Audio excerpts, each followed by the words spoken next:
8:30 बजे के करीब इधर आया तो मालूम पड़ा कि कोई पटेल करके नाम का आदमी उसके सर में भी मार लगी है, उसको हॉस्पिटल लेके गए।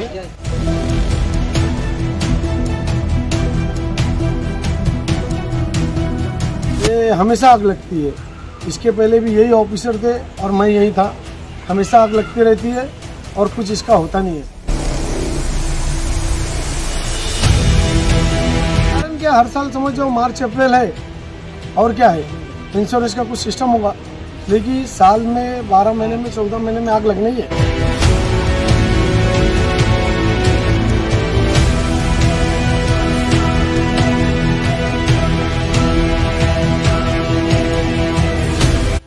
और इतनी सारी डाइंगे और कभी तो हम लोग बहुत कम सुनते हैं, बाकी ये डाइंग बरोबर हर साल मार्च अप्रैल, इसके पहले नवंबर लास्ट में लगी थी और अभी देखो अप्रैल स्टार्ट हुआ है, लग गई।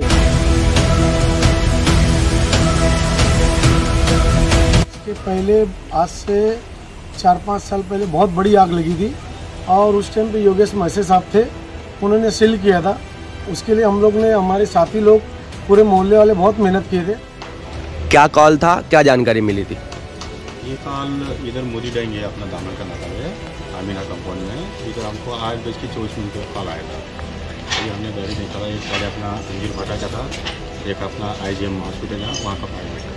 तो हमारी मांग तो ये है कि मोहल्ले से दूर कहीं इंडस्ट्रियल एरिया में ले जाके डाइंग होना चाहिए। हम इसके लिए लड़ रहे थे और पहले भी लड़े। आगे कार्रवाई की अब मैं फायर ब्रिगेड वाले के पास से RTI के जरिए निकालता हूँ कि फिर ये कितनी बार आग लगी, फिर उसके बाद देता हूँ कमिश्नर साहब को। NSIT एजुकेशन सेंटर में SSC और HSC बोर्ड के ट्यूशन के लिए एडमिशन शुरू हो गए हैं। आपको बता दें कि ये शहर की काफ़ी पसंदीदा क्लासेस में से एक है, जिसका रिजल्ट हमेशा ही 100% रहा है। लास्ट ईयर 4 बड़ी स्कूल्स के टॉपर बच्चे इसी कोचिंग क्लास से ताल्लुक़ रखते हैं। यहाँ कई सारे कंप्यूटर कोर्सेज भी अवेलेबल हैं। इस कोचिंग क्लास में कमज़ोर बच्चों को अलग से पढ़ाया जाता है और पढ़ाने के लिए कोई टाइम लिमिट नहीं रखी जाती। वेल क्वालिफाइड स्टाफ रखने वाली इस इंस्टीट्यूट में बोर्ड एग्जाम का डर निकालने और कॉन्फिडेंस लेवल इंक्रीज करने के लिए बोर्ड एग्जाम्स के ही आंसर शीट पर टेस्ट लिए जाते हैं। सिक्योरिटी के लिए यहाँ CCTV के अलावा बायोमेट्रिक अटेंडेंस होती है। इस क्लास की कोई ब्रांच नहीं है। मजीद मालूमात के लिए वीडियो की स्क्रीन पर दिए गए नंबर पर राब्ता करें। जुबेर भाई, आज की पत्रकार परिषद किस विषय पर? आज की पत्रकार परिषद इस विषय पे है कि धामन नाके पे मोदी डाइंग है और मोदी डाइंग है और वो 2 मार्च को आग लगी थी रात में 8:30-9 बजे के टाइम। और मेरे को एरिया से फ़ोन आया सब लोगों का कि बोले भाई इधर आग लगी है। तो जब मैं वहाँ पहुँचा तो वहाँ पहले से 2 फायर ब्रिगेड की गाड़ी आई थी और पुलिस वाले भी थे। आग अच्छी खासी लगी थी। तो मेरे को बाद में मैंने इंटरव्यू दिया था कि वो डाइंग में हर साल आग लगती है, मतलब कभी आगे कभी पीछे, बाकी लगती है। अब उसके विरोध में पत्रकार है हमारे फिरोज मेमन साहब दावाइज वाले, उन्होंने उस सेट से इंटरव्यू लिया है। उस सेट से पूछा कि इसके पहले कभी आग लगी थी, तो उसने बोला कि 2017 में। तो 2017 में जब आग लगी थी तो उनका ये भी तो सवाल था, यहाँ पे वो फिरोज भाई ने खुद न्यूज़ लगाए है। ये देखो दावाई चैनल जो, उन्होंने खुद न्यूज़ लगाए है 28 नवंबर 2021 को उनकी न्यूज़ है खुद। और उसमें क्या बोले वो सुनो, बहुत बड़ी आग लगी है। और दूसरी बात यह है कि जो डाइंग है उसके पीछे पूरा स्लम एरिया है और उसकी दीवार कम से कम 40-50 फीट, इसलिए कि डाइंग वो साइड से ऊंची है और जो हमारा एरिया है वहाँ से नीचे एरिया है, तो 50 फीट की दीवार है कम से कम।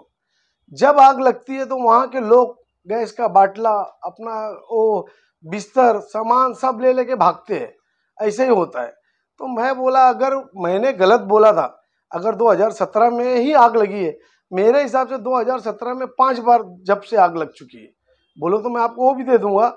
और जब उस सेठ ने बोला मोदी डाइंग का जो है कि 2017 में आग लगी थी, तो ये पत्रकार जो है फिरोज भाई, उनका काम था ना बताना कि नहीं मैंने तो खुद न्यूज़ लगाया हूँ 2021 में 28 नवंबर को, तो आप ऐसा कैसा बोल रहे हो। और दूसरी बात, जैसे वो सेठ को बोले कि पुलिस में आपने कुछ बोला क्या है क्या, तो कैसा है, उसने हर चीज़ करके देख चुका है।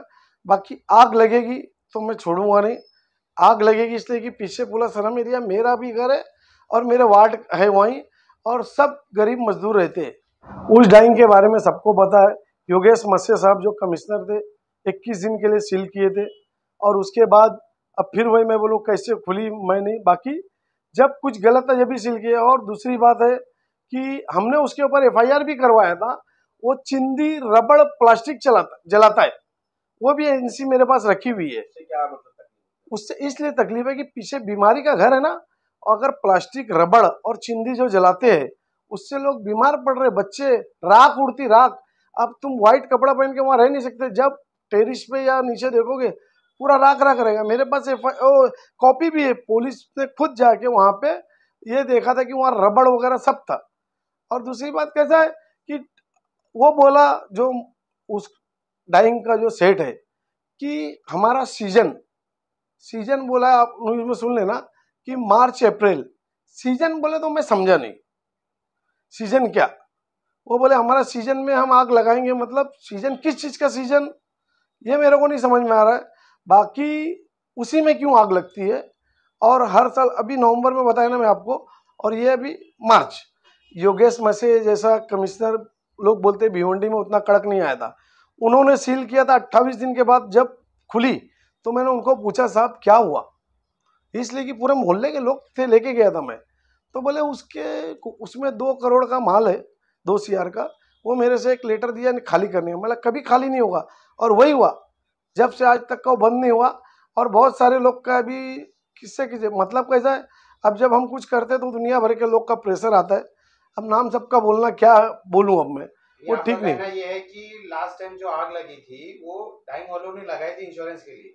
अभी देखो ना, एक बात बताऊं तुमको, वो जो न्यूज में बोला वो सेट 90 मीटर कपड़ा जला है, बोल रहे कितना 90 मीटर कपड़ा, आप न्यूज देखो तो 90 मीटर जब कपड़ा जला है तो 2 फायर ब्रिगेड की गाड़ी क्यों, 2 फायर ब्रिगेड की गाड़ी। तुम बोलते हो कि हमारे पास पूरा फायर सेफ्टी है, पूरा फायर सेफ्टी है, फायर सिस्टम है, तो 2 इंश्योरेंस और 2 फायर की गाड़ी आने का मतलब क्या, समझ जाओ। और जो इसके पहले जो उस दिन 2 मार्च को आग लगी थी, तो उस टाइम पे जो फायर ऑफिसर था उससे जब पत्रकार ने पूछा बाइट में कि इसके पहले, तो बोले हाँ अभी आग लगी थी नवंबर में, और मैंने फायर का पंचनामा भी लाया हूँ, उसको 2017 से हमने 4 से 5 बार लगी, मेरे पास वो भी है। मतलब 2017 से 2023 के बीच में कितनी बार आ गई? 5 से 6 बार लगी। अभी 14 महीने में 2 बार हो गई ना भाई। अभी जैसे उसने बोला है वो मालिक ने कि ये 1964 से डाइंग है, 60 साल है ना, 60 साल हो गया। ठीक है, जब ये रेसिडेंट एरिया नहीं था होगी डाइंग, अब ये रेसिडेंट एरिया पूरा हो गया है और करीब में, तो अब वो डाइंग को कहीं बाहर जाना चाहिए। हमारा सिर्फ एक चीज़ है कि आप कहीं भी बाहर जाओ, रेसिडेंट जो इंडस्ट्री एरिया है उधर जाओ, अपनी डाइंग चलाओ। यहाँ पे लोगों की जान से क्यों खिलवाड़ करते। उस दिन भी आप देखिए एक आदमी को सर फटा था, उसमें न्यूज़ में है। इसके पहले भी कोई आदमी मर गया था, कुछ ना कुछ रहता ही है। अब फिर मैं उसके बाद दोबारा उसकी पूरी फाइल लेके जो कल्याण में कार्यालय है उधर जाके परमिशन विभाग का, वहाँ जाके दोबारा उस डाइंग को बंद कराने का पूरा करूँगा। पूरे मेरे मोहल्ले के लोग जो इसके पहले भी हम लोग ने बहुत बड़ा मोर्चा लेके गए थे, जब भी सील हुई थी। फिर मैं एक मीटिंग लूँगा मेरे एरिया वाले से, मेरे मोहल्ले वाले, उनको ले जाके इंशाल्लाह मैं वो डाइंग फिर बंद कराऊँगा।